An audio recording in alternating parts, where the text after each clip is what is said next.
I just spent the last 10 years, which means about a third of my life, plus a couple years, working on this book, Bloody Lowndes, Civil Rights and Black Power in Alabama's Black Belt. And I'm from New York, born and raised. Parents are social workers. So Alabama's a long way from home. But I had to move down there and understand what life was like in Alabama in order to write this book. And this book is entitled Bloody Lowndes, and, because Lowndes County is the name of the county that I write this story about. And for anybody who knows anything about Alabama or the Black Belt, Lowndes County is located in the heart of the Alabama Black Belt. It's a county that in 1965 was 80% African American. 80% African American. Had some 5,000 African Americans that were eligible to vote. 80% African American. Not a single one was on the voter registration roll at the start of 1965. This was a county in the middle of Alabama, located between Selma and Montgomery. And of course, Montgomery in 1955 is where Martin Luther King is introduced to the nation. 10 years after the Montgomery bus boycott, 80% African American, not a single African American registered voter. They called the county, I titled the book Bloody Lowndes, and they called it, and it's not a name that I made up. Local people, both black and white, referred to Lowndes County, Alabama as Bloody Lowndes because of the long history of racial violence that existed in the county. From 1865 to 1965, African Americans were terrorized by white supremacy. When people talk about what was the civil rights movement about, what was the freedom struggle about, the African American freedom struggle about, and they reduce it simply to sitting at a lunch counter. Well, lunch counters don't hit back. It's the people who maintain the lunch counters who were hitting back. We often, when we think about the civil rights movement and when we talk about Martin Luther King, I guarantee you on Monday, we won't talk about the violent life that he was surrounded by. He lived in fear. You saw those images in 1968, barely able to walk down the street because he was tired of living in constant fear of his life. American society was a violent society in the 1960s. It was a violent society in the 1860s. It was a violent society in the 1760s. The point I'm trying to get at is America has always been violent. At the start of 1965, in this little county in the middle of nowhere, Alabama, 80% African American, not a single one registered to vote. Why? Because if they would have tried, they knew that they would have been killed. But that county wasn't necessarily exceptional because of the kinds of violence that existed there. There were several counties in Alabama that had 1 or 2 African Americans registered to vote. In Mississippi, in South Carolina, in North Carolina, in Virginia, in Texas. What made this county so unique was not what happens at the start of 1965, but what happens by the end of 1966.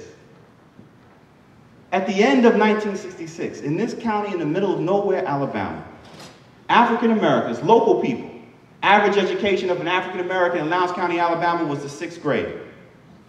Local people, domestic workers, small landowners, tenant farmers, and sharecroppers, working closely with SNCC organizers, led by a small team of 5 led by Stokely Carmichael, transformed Lowndes County, Alabama from a citadel of violent white supremacy into the center of Southern black militancy by creating an independent, all-black political party called the Lowndes County Freedom Organization. And at the end of 1966, not only do they register a majority of African Americans in this county, but they've created their own independent political party. And they choose as their ballot symbol, because in the state of Alabama, because of the high rate of illiteracy, you had to have a ballot symbol. They choose, and the ballot symbol of the Democratic Party, our Democratic Party today, was a white rooster. And the slogan for that party, by the way, was white supremacy for the right. That was the official slogan of the state party of Alabama. And their ballot symbol was a white rooster. And so African Americans in Lowndes County, SNCC organizers, these local people, chose as their ballot symbol a snarling black panther. These were rural folk, and they said, we understand the relationship between panthers and roosters. They say panthers chase roosters, and they devour them when they catch them, and that's what we're going to do on election day. We're going to catch that rooster and we're going to devour them.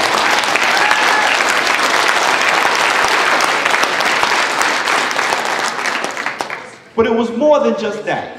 It was more than just the creation of this independent political party. It was more than simply replicating American politics.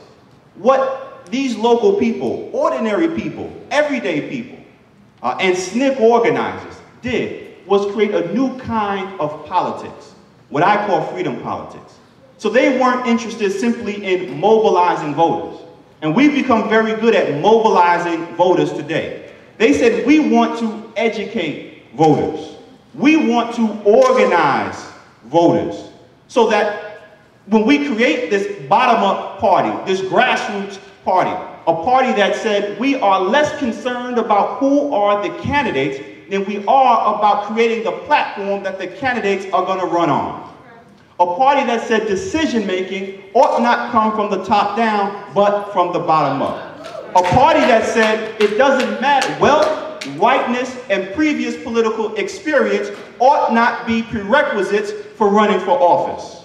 A party that said the only way that we are going to change our everyday lived circumstances is if we take over the government.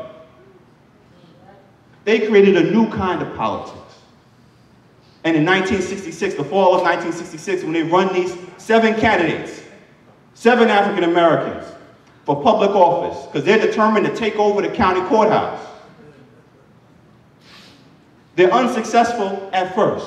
All 7 of those candidates, because of ballot fraud and the like, they lose.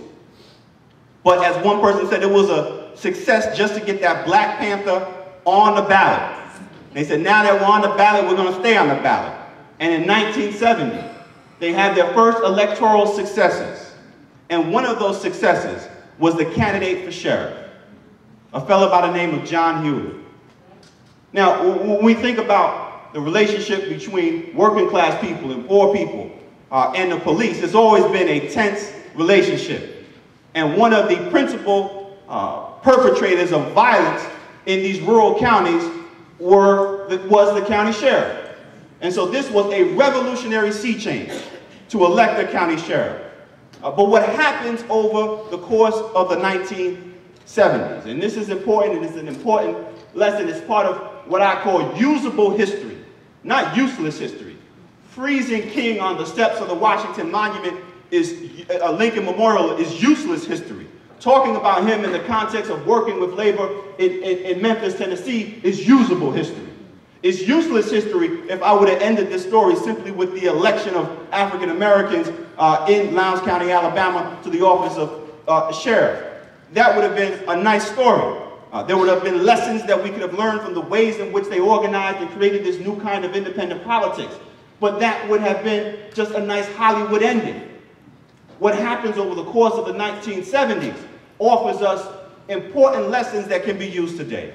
Over the course of the 1970s, what we begin to see, because of decisions that elected officials make, but also because of the movement that had led to the election of these elected officials began to wane.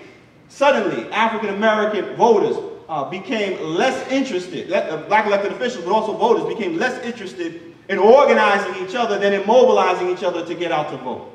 And so from the beginning in the 1970s to the end of the mid-1980s, we begin to see the loss of freedom politics. Suddenly, black elected officials by 1980 have taken over the county courthouse. But they have given up on freedom politics.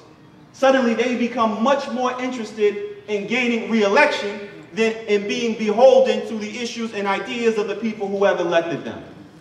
There were, of course, limits to what they could do as elected officials because of larger structures beyond their control. But those things which they could do, they don't in fact do, because they become comfortable in their position.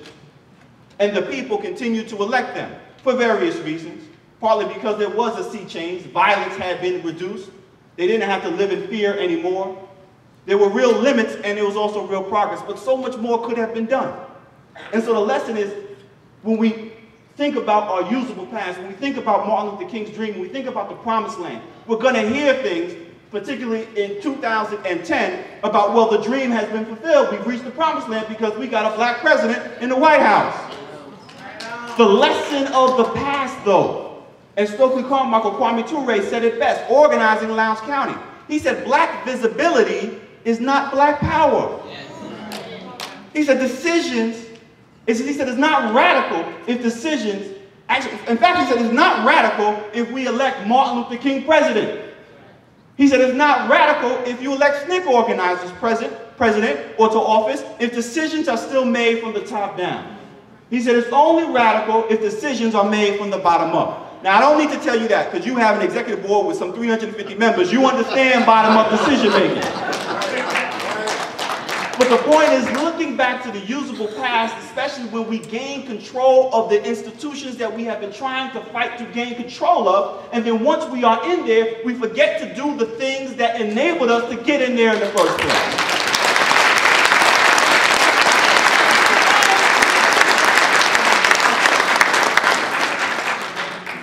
Now, this does not only apply to institutions outside of electoral politics, but this does apply to electoral politics in particular. So the organizations that we control, but then also in this moment of time when we are having our greatest electoral success for progressive people, we have to keep those people we elect held, we have to hold them accountable. And the only way to keep pressure on them is to continue organizing once they are in office. Because I don't care who you are, if you don't do what we sent you there to do, then we need to get you out of office as the next election.